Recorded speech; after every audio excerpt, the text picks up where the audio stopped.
Canada must be a country of freedoms, and all the freedoms must be protected by law. These words were spoken by George Etienne Cartier, one of the fathers of Canadian political thought. But are they still relevant in Stephen Harper's Canada today? 6 months ago, CUTV started investigating the formation of the Gamma Squad here in Montreal. They were a squad of policemen dedicated to investigating marginal groups and anarchists. Their first act was to arrest 4 members of the CLAC after a May Day demonstration. A month later, in July 2010, they arrested 4 members of the Quebecois student group INSET for staging 2 peaceful sit-ins in the offices of the Minister of Finance and the Minister of Education. The INSET members were arrested 1 month after the demonstrations. From the discovery that the Crown turned over, they're absolutely certain that both their phones and emails were monitored. In doing our research, what we found is that the Gamma Squad is not isolated to Montreal. This is part of a Canada-wide network set up in 2002 by Assistant Commissioner Gilles Michaud to the RCMP.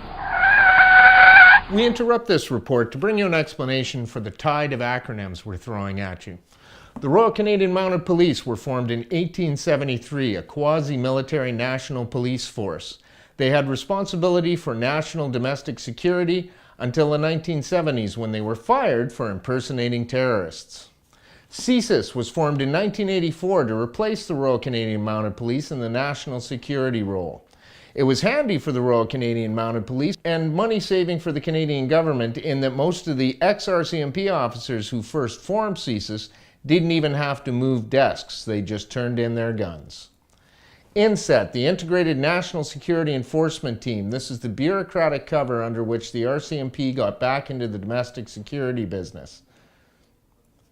The JIG, or Joint Intelligence Group, is an ad hoc group comprising the RCMP, CSIS, National Defense Security Intelligence, and your local police. ISUs, or Integrated Security Units, are the structure set up by the government at all major events, including the G20 and the Olympics. It includes the RCMP, your local police, the Canadian Security Intelligence Service, and National Defense Intelligence. Thank you. We now return you to your report. Now, the RCMP were banned from doing domestic surveillance work after the MacDonald and Keeble commissions of the 1970s found that the RCMP routinely used illegal actions. Between 1970 and 1973, 80% of the FLQ incidents here in Quebec were actually committed by members of the RCMP in order to keep their national security budgets up. The RCMP snuck back into the national security business in 2002 with the setting up of the INSET program, or Integrated National Security Enforcement Team. This program was started by Assistant Commissioner Gilles Michaud to the RCMP after he graduated from the anti-terrorism course in Quantico, Virginia, run by the Federal Bureau of Investigation. These teams are in every city in Canada and provide a seamless bureaucratic integration between CSIS, the RCMP, Border Security, National Defense Intelligence, and your local police. In this report, we will see how many of our rights here in Canada are still guaranteed by law. There's been discussion about the Gamma project, which was settled because of the problematic that we had at that time, talking about protests that were going on in Montreal. And during that project, we've been sharing infos with RCMP SQ. All the resources were put together, so it was very easily done for us. It was a plus for us. And was it vital to the Gamma project to have that integration with the C Division INSET? Experienced personnel, access to resources to carry out that type of a national security investigation? Yeah, and the whole purpose of that is just to make sure that we're not working by ourselves without knowing what's going on for our neighbors, for instance. Yes, you're talking about Montreal. Montreal is an island, but you got Longueuil, you got Laval, you got the Quebec instance, and the national one. So imagine, for instance, you're working on some possible suspects, and you don't share the info with RCMP or SQ. That would have been like working blind without knowing what was going on. ground. So yes, it was vital for us to share the info. And did you, now you obviously viewed these people as a danger to national security, given that it seems from many reports you suspected them of possibly being involved in the bombing of an armed forces recruiting center in Trois-Rivières. For us, when we're conducting an investigation, for sure we want to close doors. When we see that these people could be linked in something else, we question them. How integrated is the RCMP with CSIS? We do collaborate on a day-to-day basis. We have exchanges of resources from the service to the RCMP and the RCMP to the service.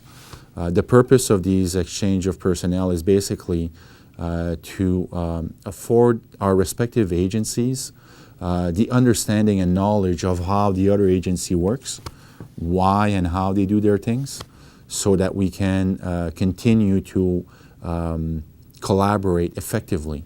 We do have under the Security Offenses Act, the RCMP has basically primacy over all national security criminal investigations.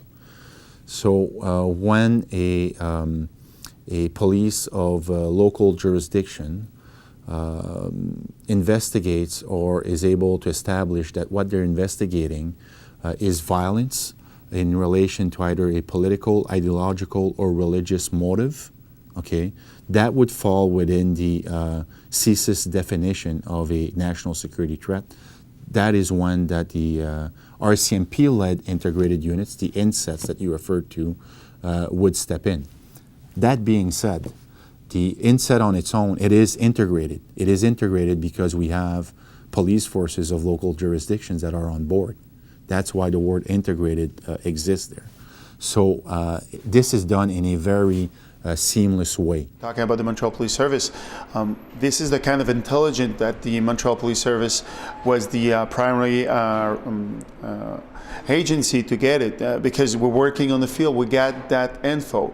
We share that with the RCMP, we share that with the SQ on the national level. You know, the McDonald Commission recommended the creation of CSIS because the RCMP has, it's not the finest part of the RCMP's history. It's dealing with internal dissent. In the course of my research, I came across an ISU JIG intelligence memo, and it listed as threats at the G8, and I would assume the same would be for the Olympics or any other kind of event. First, terrorism, obviously, you know, large-scale acts committed by extremists. But secondly, it listed threats to public order. And under what it listed as threats to public order, it interested me that it included practical or theoretical objections to capitalism, mixed market economy, free trade environment, animal rights, First Nations, which would have been an issue at the 2010 Olympics, gender, racial equality, distribution of wealth. Aren't you actively gathering? No, we're not monitoring. To ascertain whether they have criminal intentions or not? Would that not be part of it? No, we're not monitoring the activities of these groups unless we have allegations or information that would lead us to believe that they're up to criminal activities. As it is now, with the actual policy of the government, of the Harper government, you never know what they can do, because they tend to consider you as a threat to national security, so they say, because you organize in order to have more rights to be recognized as you should be as a Canadian citizen, or not still yet a Canadian citizen. The origins of policing in Canada, the forerunner of the RCMP was the Northwest Mounted Police. They were created basically to quell Métis and Indigenous uprising on the prairies. The RCMP and the RCMP Security Service played a crucial role in monitoring and disrupting any sort of Native militancy in Canadian history. If we fast forward a bit to the 1910s and 20s and 30s, the labor movement and communist movements were monitored and disrupted. That was the role of policing. That was the role of undercovers, of security agencies, and what have you. Recently, it was revealed that the Canadian government operated a program called PROFUNC, which was a program meant to monitor and eventually arrest and detain, if needed, communist functionaries. We have in the 50s and 60s and even into the 70s the Red Scares. We have evidence of monitoring of a peace movement, of all kinds of movements. And in Quebec in particular, there's a very unique history because the RCMP security service was involved in trying to disrupt sovereigntist movements. It's because of some of their abuses, like burning barns, false communiques, false bombings, that there was commissions of inquiry, and basically the security service function of the RCMP was taken out, and CSIS was created in 1984. So you have CSIS, but the idea of police running undercovers and special squads and the rest of it and monitoring political movements, that still continues. With the recent, in 2010, we had the Olympics and the G8 and G20 happening in Canada, and we have ample evidence through Freedom of Information requests and also through the disclosure related to the people who were charged with various G20 offenses, and I was charged in G20 offenses. We have clear evidence of policing agencies running undercovers. The RCMP had 12 across the country. Sometimes democracy is kind of unruly looking, demonstration like the G8 or like the upcoming Occupy Montreal for the Occupy Wall Street. Mm-hmm. How do you set that line to ensure that you don't cross over into stifling legitimate political dissent? Again, the line that separates that is basically the criminal activity, a criminal activity per se. Okay, if it is not, if the groups, associations, or individuals are there expressing their views on issues, the RCMP does not investigate that. We don't do that. All right, we don't do that. According to the proof that our lawyers have right now, according to the proof we have, it's clearly sure that they are already listening to our conversations, reading our text messages, reading our emails, and according to the questions that they asked to our militants that were arrested, we have asked our hébergeur, the hébergeur of our site web, of our website, to tell us from which server does the most visit come from to our website, and it's the server of the SPVM for maybe 2 or 3 months. So we know they are already listening to us, they are reading our message, reading our websites, reading our emails. So yeah, they are already using those tactics. How do you feel that the new omnibus crime legislation includes legislation to allow police access to people's internet providers, cell phone providers? How do you feel that's going to affect civil liberties in Canada? Well, it's a huge attack on civil liberties. There's 2 specific things here. There's the omnibus crime bill, but there's also all these new internet privacy measures, and they go hand in hand. It's basically giving more power and a lot more discretion to policing agencies in the state. It gives the police a huge amount of powers to be invasive in our day-to-day lives. As we've seen in this report, Canada has formed its own Homeland Security Department without the need for bothersome legislation.